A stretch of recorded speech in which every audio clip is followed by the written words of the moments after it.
Who's the greatest basketball player of all time? We should know the answer to this already, but since some of you don't seem to know the correct answer, I'm going to tell you all right now. Let's go.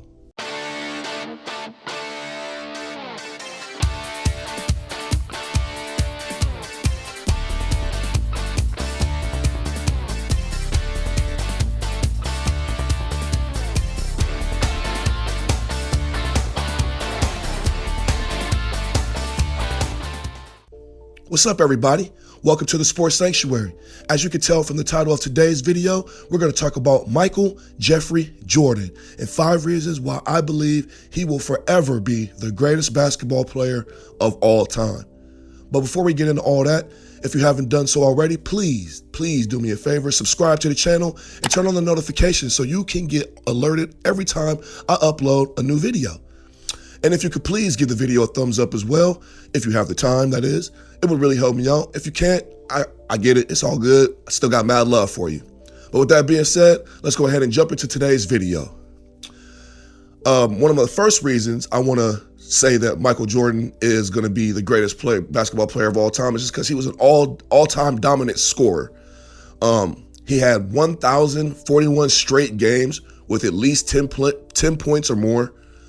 He led the league in scoring 10 times. LeBron has only done this once. He has 7 consecutive league scoring titles, which means he scored the most points in the league 7 times in a row out of those 10. In his career, he's beaten 10 teams that have won 50-plus games. He's beat 7 teams that have won 60-plus games. He's led the Bulls to win. He's led the Bulls teams to win 60-plus games 6 times. He's led Bulls teams that won 69 games 2 or more times. And he's been such a dominant scorer that his teams never lost 3 games in a row. That's crazy. He's also scored 63 points in the game. He scored 60-plus points in 5 different games. He's led the league in scoring every single season that he played, besides his rookie year and the last 2 years that he played with the Washington Wizards. He is the only guard to ever total 2,500 points in 5 consecutive seasons. He's also only one of 4 players to average at least 20 points per game, 5 rebounds, and 5 assists per game as a rookie, with the other 3 being Oscar Robertson, Tyreke Evans, and LeBron James. But he's the only player in league history to lead his team in 4 of the 5 major stat categories over the course of an entire season by averaging like 28.2 points per game, 6.5 rebounds, and 5.9 assists and 2 steals per game. So he led in 4 out of the 5 major categories, and he averaged 37 points per game for an entire season. Only player to average more points than him in a season was Wilt Chamberlain. Another reason he was an all-time, he was going to be the greatest basketball player of all time, is he was an all-time dominant defender, with explosive dynamic skills, a super high IQ that let him make defensive plays. He could guard 1 through 4 on the floor, and he's guarded some of the greatest ball handlers like Gary Payton, Penny Hardaway, Kobe Bryant, Allen Iverson. He was 9 times elected to the all-defensive NBA team. He was the only player to have 250 steals, 125 blocks in the same season, and he has 2 seasons where he had at least 100 blocks, 200 steals, 300 assists, and 300 rebounds. The only other player to do that was Scottie Pippen. Jordan also led the league in steals for 3 times. The only other person to pass this accolade is Chris Paul. Jordan, Pippen, and Rodman also led a Bulls team that led the league in defensive efficiency for 3 consecutive seasons, and he has the 2nd most blocks for a shooting guard in league history. Like I said, he could guard all the way through 1 through 4 on the floor. He just couldn't guard the 5s. It just wasn't his game, but he could guard everybody else, and he's an all-time defender in my eyes, so that's just another reason why he's just going to be the greatest basketball player of all time. Another reason, he's an all-time dominant playoff performer.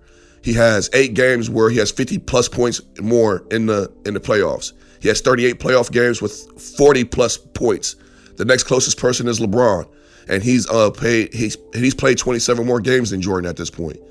Jordan averaged 33.4 points in the playoffs, and he's averaged 40-plus points in 5 different playoff series. He has 12 different playoff runs with 30 points per game. He's never scored under 15 points a game in the playoffs. He was the leading scorer in the playoffs 10 times. He's got 6 consecutive scoring titles in the playoffs.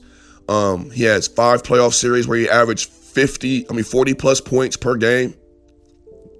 He averaged 33.6 points per game in the finals, and he's averaged over 40 points per game in the finals one time against the 1993 Phoenix Suns when they had Charles Barkley. He's only averaged less than 30 points per game in a series one time, and he's only been outscored in a playoff series one time. He was basically just an unstoppable force in the playoffs when he was in his prime. So many times teams had to focus their entire team around defending Jordan, and most of the time there still wasn't enough to stop him. It was only enough to slow him down. Another reason that I feel like Jordan is going to be the greatest basketball player of all time forever is his legendary accolades. He's got 5 regular season MVPs with more second place shares of the MVP than anyone else in the NBA. He's got 6 championships, 2 different three-peats, 6 finals MVPs, 6 times he was all NBA first team.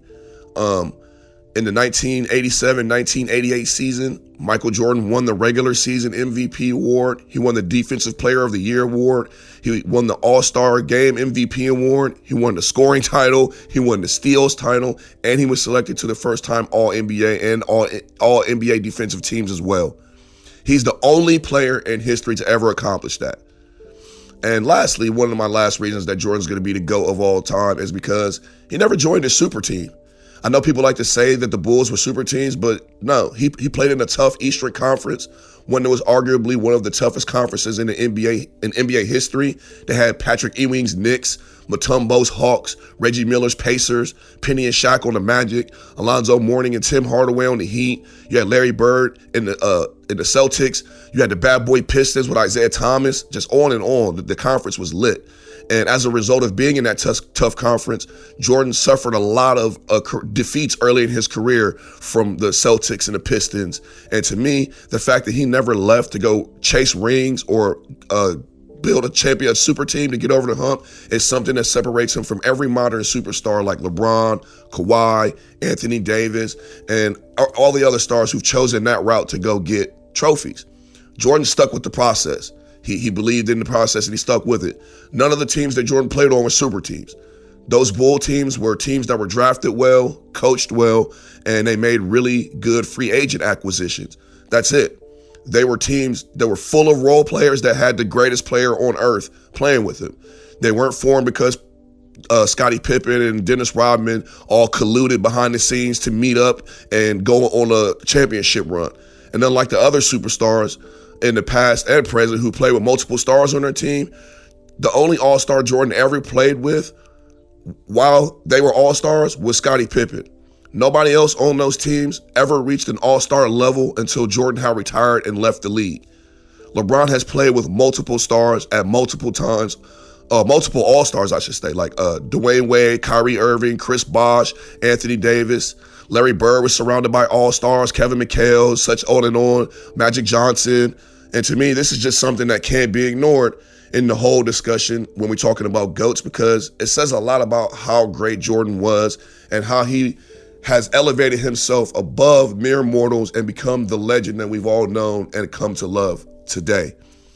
I know that this is a debate that goes on and it's going to probably go on forever, but I just need everybody to know it's just no argument.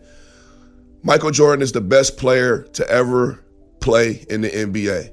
LeBron James, when he gets done playing basketball, he will have had the greatest career.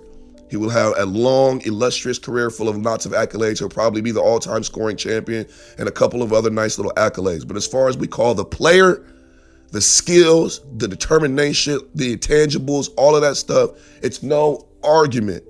Jordan is the best. Jordan is the GOAT, and that's just what it is. What do you guys think, though? You agree with my list, or do you have some other reasons why Jordan is the GOAT? Or do you just believe Jordan is not the GOAT at all, and then somebody else? Let me know down in the comment section down below, and let's talk basketball, baby. If you found any entertainment value in this video, please do me a favor, drop a like, subscribe to the channel, and share the video with your friends. I would greatly appreciate it. But that's all I got for you guys today. I'm glad that you guys took some time out of your day to spend with me. I can't wait to do it again. I'll see you guys next time. Peace.